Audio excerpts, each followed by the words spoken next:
મહેસાણામાં માર્ગ મકાન વિભાગે બુદ્ધિનું દેવાળું ફૂંક્યું છે। મહેસાણાના શિવાલા સર્કલ પર અડધો બ્રિજ બની ગયા બાદ તંત્રને ખ્યાલ આવ્યો કે અહીંથી હેવી વીજ લાઇન પસાર થઈ રહી છે, તે જ્યાં સુધી હટશે નહીં ત્યાં સુધી બ્રિજનું કામ ખોરંભે પડશે।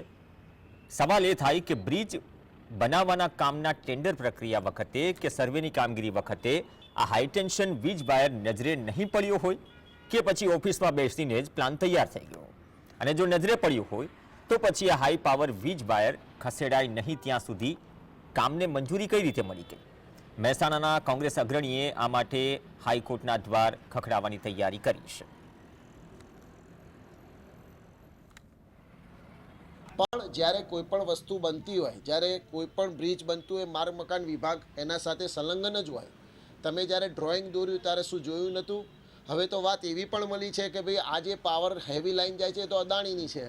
હવે અદાણી સાહેબ એવડા મોટા વ્યક્તિ છે કે કદાચ આ બ્રિજ બદલાઈ જશે પણ લાઈન નહીં બદલાય। પણ મારું કહેવાનું મહત્ત્વ એટલું છે કે જે પ્રજાના ટેક્સના પૈસે તમે આ બ્રિજનું કામ શરૂ કર્યું છે, પ્રજાના પૈસે, એ પૈસાનું શું? અને આ જે પ્રજા હાલાકી ભોગવી રહી છે તેના સામે તમે તમારું મૂર્ખતાનું પ્રદર્શન સાબિત કર્યું છે।